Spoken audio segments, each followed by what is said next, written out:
혜진 씨, 잠깐만요. 우리 이야기 좀 더 나눠요. 뒤에서 다급한 목소리가 들렸습니다. 하지만 저는 멈추지 않았습니다. 왜 이러세요? 숨이 턱까지 차올랐고 심장이 미친 듯 뛰었습니다. 그 순간 머릿속엔 단 하나의 생각뿐이었습니다. 이 사람에게서 벗어나야 해.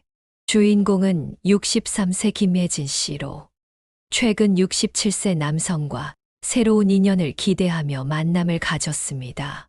처음에는 다정하고 신중한 분이라 생각했지만 그가 꺼낸 3가지 요구를 듣는 순간 김예진 씨는 망설임 없이 그 자리를 도망쳐 나올 수밖에 없었습니다.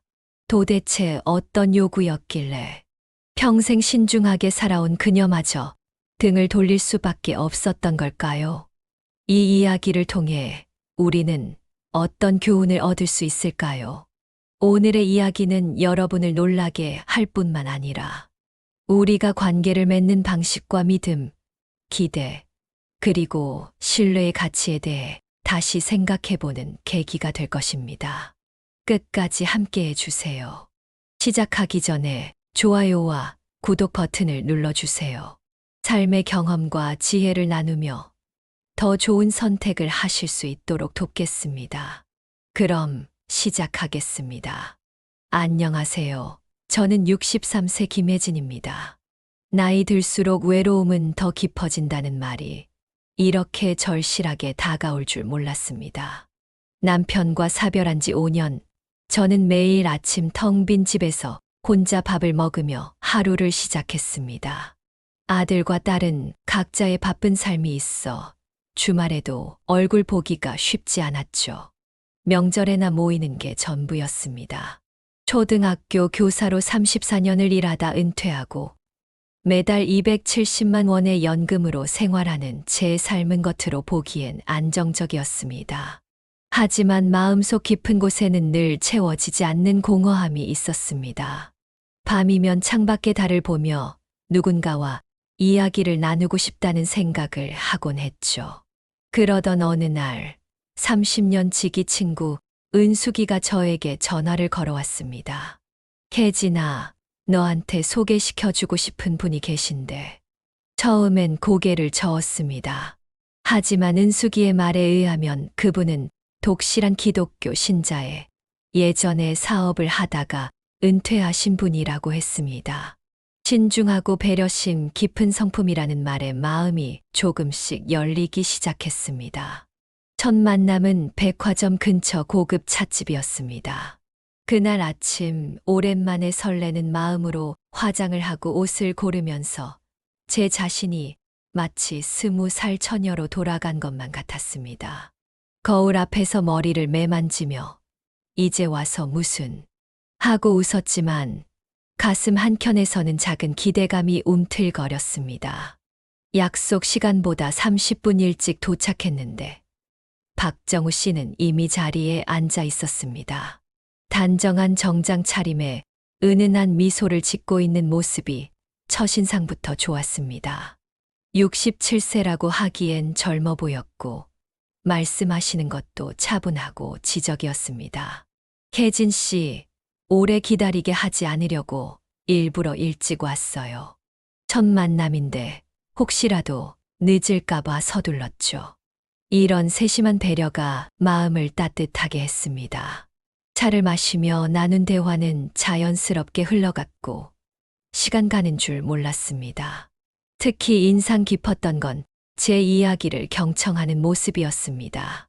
남편과의 추억, 아이들 키우며 겪었던 일들, 교직 생활의 에피소드까지.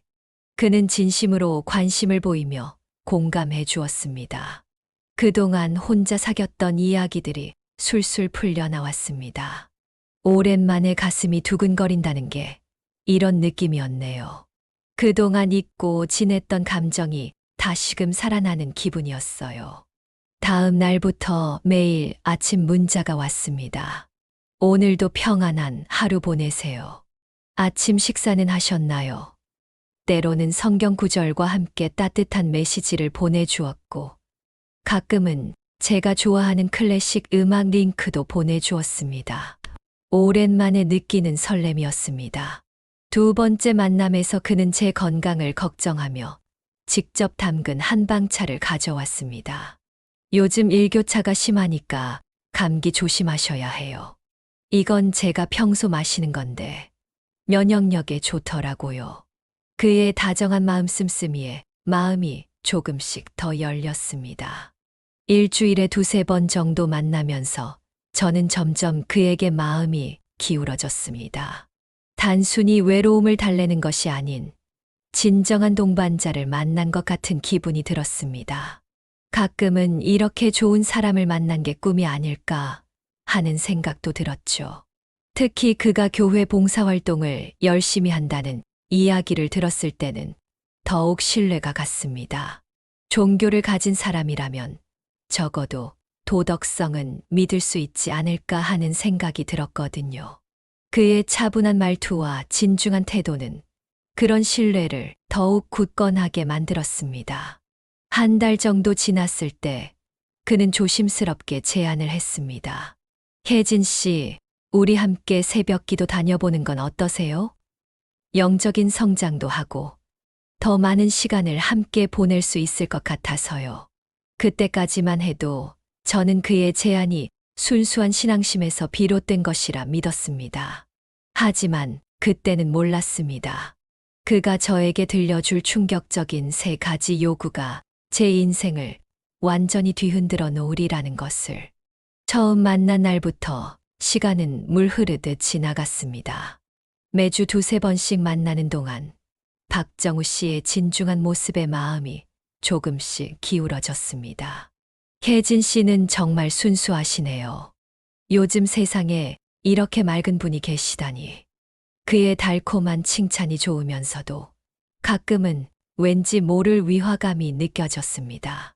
하지만 저는 그저 제가 너무 예민한 걸지도 모른다고 생각했습니다. 공원 벤치에 앉아 이야기를 나누던 어느 날, 그가 조심스럽게 자신의 이야기를 꺼냈습니다. 사실 전 부인과는 10년 전에 헤어졌어요. 사업 실패 후 제가 많이 힘들어 했거든요. 그의 진솔한 고백에 저도 마음을 열었습니다. 남편과의 마지막 순간들, 혼자 지내며 느꼈던 외로움까지. 혜진 씨는 연금이 많으신가 봐요? 아파트도 있으시고. 순간 긴장이 됐지만 곧이어 그가 웃으며 덧붙였습니다. 아, 오해 마세요. 저는 그런 거 전혀 신경 안 써요. 그냥 혜진 씨가 얼마나 안정적으로 사시는지 궁금해서요. 석 달이 지날 무렵 주변에서도 우리 사이를 눈여겨보기 시작했습니다. 특히 교회 권사님들은 두 분 정말 천생연분이세요라며 자꾸 결혼을 권했습니다. 은숙이도 너희 둘 이제 결혼하면 되겠다며 등을 떠밀었죠. 그 즈음부터 박정우 씨의 태도가 미묘하게 달라졌습니다. 우리 교회 신도들은 모두가 가족이에요. 하나님 안에서 모든 걸 공유하죠. 데이트 때마다 그는 교회 이야기를 꺼냈고 점점 더 적극적으로 권유했습니다. 목사님도 우리 사이를 눈여겨보셨나 봅니다. 두 분 이제 결혼을 생각해 보실 때가 된 것 같은데요. 하나님 안에서 새 가정을 이루시면 좋겠습니다. 주변의 권유가 이어질수록 박정우 씨의 말투도 단호해졌습니다. 혜진 씨, 저는 정말 진지하게 생각하고 있어요. 우리 하나님 안에서 100년 가약을 맺는 게 어떨까요? 그의 목소리는 다정했지만 순간 등줄기가 서늘해졌습니다. 결혼 이야기가 나올 때마다 그의 눈빛에서 뭔가 낯선 것이 느껴졌습니다. 물론 결혼을 하면 재산 문제도 자연스레 정리해야겠죠. 순간 긴장감이 스쳤지만 이미 저는 그의 달콤한 말에 빠져들고 있었습니다. 그리고 어느새 돌아갈 수 없는 강을 건너고 있었습니다. 새벽 4시 30분, 차가운 공기를 가르며 교회로 향했습니다. 혜진 씨, 함께 기도하며 더 깊은 믿음을 가져봐요. 박정우 씨의 다정한 목소리에 절로 미소가 지어졌습니다. 하지만 교회에 도착하자마자 뭔가 이상했습니다. 새벽인데도 주차장은 이미 가득 차 있었고, 정장 차림의 신도들은 마치 저를 기다린 듯 반갑게 맞아주었습니다. 기도 후 가진 아침 식사 자리에서도 분위기가 묘했습니다. 헌금한 뒤 기적처럼 일이 풀렸어요. 하나님께 드린 만큼 되돌려받는 거죠. 사람들은 마치 한 사람처럼 같은 이야기를 반복하고 있었습니다. 박정우 씨는 그런 대화들 사이에서 은근히 저를 바라보며 웃었습니다. 며칠 후 그가 조심스럽게 말을 꺼냈습니다. 목사님께서 혜진 씨를 직접 뵙고 싶어 하세요. 상담실에서 만난 목사는 따뜻한 미소를 지으며 단도직입적으로 말했습니다. 진정한 믿음에는 결단이 필요합니다. 매달 100만 원을 헌금하면 하나님께서 갑절로 축복하실 거예요. 순간 머리가 복잡해졌습니다. 망설이는 제 모습을 보며 박정우 씨가 손을 살짝 잡으며 속삭였습니다. 혜진 씨, 너무 부담 갖지 말아요. 기도하면서 결정해요. 하지만 그의 손끝에서 전과는 다른 차가운 기운이 느껴졌습니다. 이후 교회 분위기는 달라졌습니다. 신도들은 지나가며 묘한 미소를 지으며 말을 건넸습니다. 혜진 집사님, 주님의 기회를 놓치면 안 되죠. 박정우 집사님 같은 분과 함께하면 믿음도 더 깊어질 텐데요. 거절할 때마다 알 수 없는 죄책감이 밀려왔습니다. 그의 문자도 달라졌습니다. 오늘 예배는 꼭 오셔야 해요. 특별한 은혜가 있을 것 같아요. 그러던 어느 날, 박정우 씨가 새로운 제안을 했습니다. 내일 저녁 장로님께서 특별한 모임을 준비하셨습니다. 하나님의 은혜를 나누는 귀한 자리예요. 왠지 모르게 등줄기가 서늘해졌습니다. 처음에 따뜻한 미소와 다정한 말들이 이제는 전혀 다르게 보이기 시작했습니다. 그리고 그날 저는 정말 후회할 만한 자리에 발을 들이게 되었습니다. 박정우 씨를 따라 도착한 곳은 호텔 소회의실이었습니다. 하나님의 은혜를 나누는 모임이라 해서 교회 행사인 줄 알았는데 분위기는 예상과 달랐습니다. 정장 차림의 신도들이 평일 낮임에도 삼삼오오 모여 있었고 앞쪽에는 대형 프로젝터가 설치되어 있었습니다. 장로님이라 불리는 사람이 단상에 올랐습니다. 60대 후반으로 보였지만 손목에 빛나는 명품 시계와 반지가 어딘가 어울리지 않았습니다. 그는 미소를 지으며 말했습니다. 오늘은 특별히 선택받은 분들을 모셨습니다. 우리 교회는 단순한 신앙 공동체가 아닙니다. 서로의 축복을 나누는 가족입니다. 스크린이 바뀌며 차트와 그래프가 등장했습니다. 여러분, 은행금 미로는 더 이상 노후를 대비할 수 없습니다. 하지만 우리에겐 특별한 기회가 있습니다. 단 5천만 원만 투자하면 매달 250만 원의 수익을 보장받을 수 있습니다. 이상한 제안이었습니다. 터무니없는 이야기인데도 주변 신도들은 고개를 끄덕이며 박수를 쳤습니다. 박정우 씨는 다정한 미소를 지으며 제 반응을 살폈습니다. 혜진 씨, 이게 바로 제가 말씀드린 하나님의 은혜예요. 우리 신도들만을 위한 특별한 기회죠. 앞자리 신도들이 일어나 간증을 하기 시작했습니다. 마치 연습이라도 한 듯 비슷한 톤이었습니다. 저는 2달 전에 투자했는데 벌써 500만 원 넘게 받았어요. 저도요. 남편이랑 제주도 여행도 다녀왔답니다. 환한 미소가 오가는 순간에도 저는 알 수 없는 불안감을 느꼈습니다.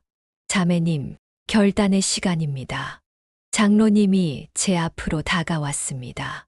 테이블 위에 놓인 신청서를 가볍게 밀어주며 말했습니다. 오늘 저녁까지만 이 기회를 드리겠습니다. 박정우 씨는 부드러운 미소를 지었지만 그의 손끝은 테이블을 조용히 두드리고 있었습니다.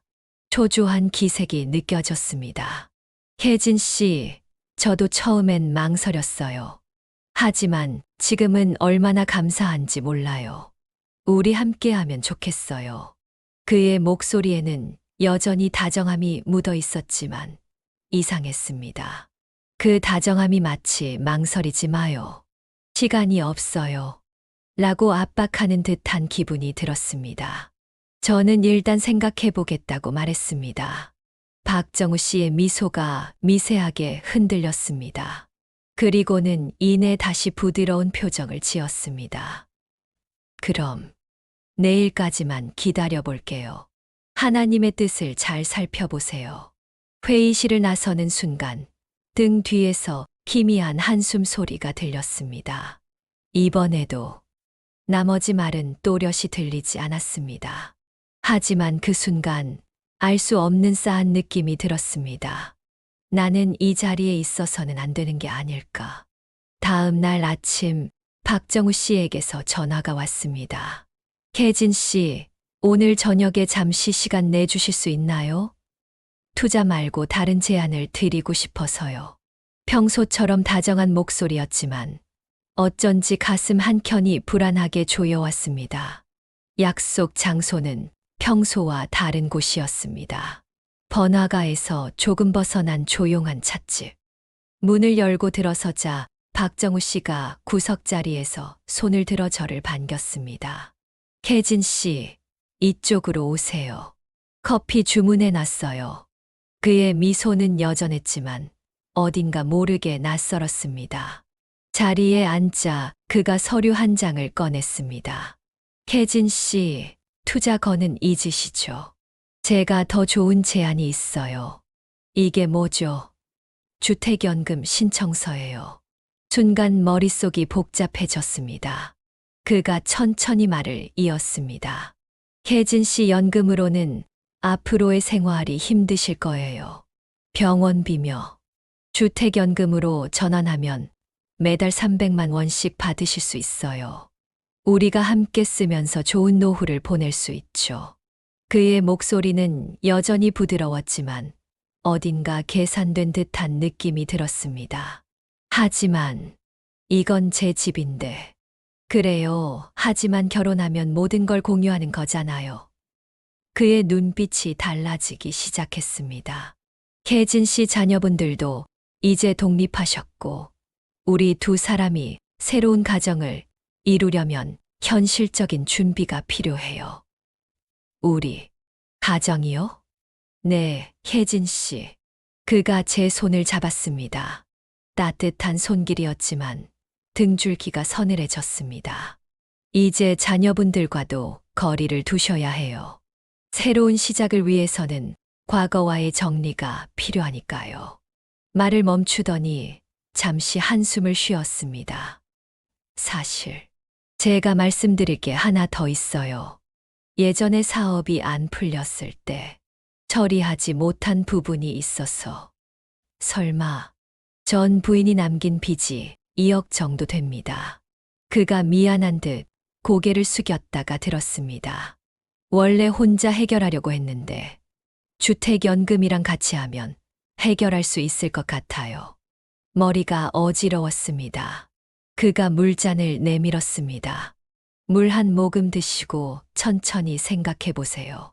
우리가 함께 풀어나가야 할 문제잖아요. 잔을 받았지만 마시고 싶지 않았습니다. 그때 그가 조심스럽게 말을 덧붙였습니다.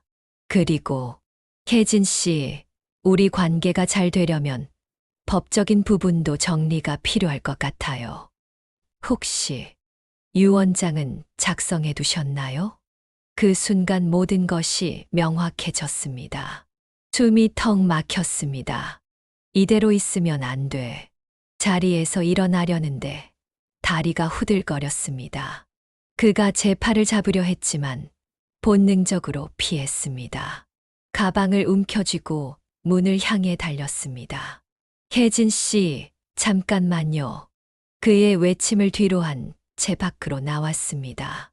택시를 잡아 타고서야 정신이 조금 들었습니다. 손이 떨려 겨우 딸에게 전화를 걸었습니다. 지혜야, 엄마가 말을 잇지 못하고 눈물만 흘렀습니다. 그날 밤 딸 지혜가 곧장 달려왔습니다. 현관문을 열자마자 딸이 저를 꼭 안아주었지만 여전히 온몸이 떨렸습니다. 경찰에 신고해야 할지, 그냥 조용히 넘어가야 할지, 머릿속이 복잡했습니다. 떨리는 손으로 커피를 마시며 겨우 정신을 차리고 이야기를 시작했습니다. 처음 만났던 날부터 오늘의 끔찍한 순간까지 모든 걸 털어놓았습니다. 딸이 핸드폰을 열어 뭔가를 검색하기 시작했습니다. 잠시 후 오빠에게 전화를 걸었고, 1시간 뒤 민호가 노트북을 들고 도착했습니다. 아들이 찾아낸 기사를 보는 순간 눈앞이 캄캄해졌습니다. 박정우라는 이름은 가짜였습니다. 그의 실제 이름은 김동철. 작년에 경북에서도 똑같은 수법으로 여러 명의 피해자를 만들었다고 했습니다. 주택연금을 노리고 접근해서 돈을 가로채고 심지어 유언장까지 받아낸 사례도 있었습니다. 핸드폰이 계속 울렸습니다. 박정우, 아니, 김동철이었습니다. 받고 싶지 않았지만 자꾸 문자가 왔습니다. 오해가 있는 것 같네요. 한 번만 더 만나서 이야기를 나눠요. 오해하지 마세요. 그의 문자를 읽을 때마다 등골이 오싹해졌습니다. 신고하고 싶은 마음도 있었지만 이 나이에 사기를 당했다는 게 알려지는 게 두려웠습니다. 자녀들에게 걱정을 끼친 것도 마음에 걸렸습니다. 며칠이 지났습니다. 민호가 경찰에 신고했다는 연락을 받았지만 마음이 복잡했습니다. 형사님이 찾아와 조사를 하는 동안 내내 고개를 들 수가 없었습니다. 제 나이에 이런 일을 당했다는 게 부끄러웠습니다. 형사님 말씀으로는 비슷한 수법의 피해자가 전국적으로 10명이 넘는다고 했습니다. 모두 저처럼 60대 여성분들이었고 혼자 사는 분들을 노렸다고 했습니다. 조사가 진행되는 동안에도 그의 문자는 계속됐습니다. 어떨 때는 달래듯 부드럽게, 어떨 때는 은근한 협박처럼 들리는 말들이 오갔습니다. 밤만 되면 불안해서 잠을 이룰 수가 없었습니다. 일주일째 되던 날, 문자가 뚝 끊겼습니다. 나중에 들은 이야기로는 그가 다른 지역에서 체포되었다고 했습니다. 그곳에서도 저와 비슷한 수법으로 여성들을 만났다고 합니다. 피해자 상담 모임에 가보니 저와 비슷한 분들이 많았습니다. 한 분은 평생 모은 재산을 모두 잃었다고 하셨고, 또 한 분은 자녀들과 관계가 완전히 끊어졌다고 했습니다. 그분들의 이야기를 들으며 저는 그나마 운이 좋았다는 생각이 들었습니다. 이제는 밤에도 편히 잘 수 있습니다. 하지만 가끔 그날의 기억이 떠오르면 아직도 가슴이 덜컥 내려앉습니다. 그래도 후회하지는 않습니다. 그날 도망치지 않았다면 저도 그분들처럼 모든 것을 잃었을지도 모르니까요. 이제 와서 생각해보니 제가 겪은 일은 결코 남의 이야기가 아니었습니다. 비슷한 일을 겪은 피해자들의 통계를 보고 충격을 받았습니다. 한국의 65세 이상 독거 노인은 170만 명을 넘어섰으며 그중 약 3,040%가 우울감을 경험한다고 합니다. 또한 노인을 대상으로 한 범죄가 매년 증가하고 있다는 점도 큰 문제입니다. 외로움이 클수록 누군가의 다정함은 더 달콤하게 느껴집니다. 하지만 그 다정함의 이면에는 위험이 숨어 있을 수도 있습니다. 종교, 투자, 사랑. 그들은 우리의 약점을 너무나 잘 알고 있었습니다.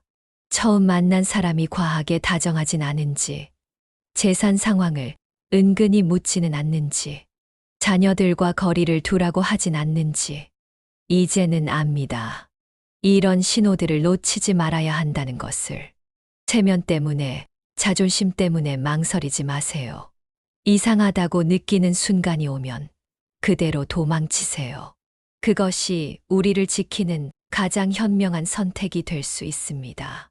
그날 그 찻집에서 도망쳐 나온 순간이 제 인생에서 가장 용기 있는 선택이었습니다. 그 선택이 제 인생을 지켰고 어쩌면 다른 누군가의 인생도 구했을지 모릅니다. 혼자라서 외로운 밤, 당신의 전화를 기다리는 누군가가 있을 수 있습니다. 하지만 기억하세요. 진정한 사랑은 결코 서두르지 않습니다. 진정한 사랑은 강요하지 않습니다. 그리고 무엇보다 진정한 사랑은 당신의 것을 빼앗으려 하지 않습니다. 이 이야기가 누군가에게 작은 빛이 되길 바라며 주변에 필요한 분들께 꼭 전해주시기 바랍니다. 여러분의 소중한 시간을 내어 제 이야기를 들어주셔서 감사합니다. 앞으로도 함께 나누고 싶은 이야기가 많습니다. 구독과 좋아요, 그리고 여러분의 소중한 경험도 댓글로 남겨주시면 감사하겠습니다. 여러분 모두 행복하시고 건강하시길 바랍니다.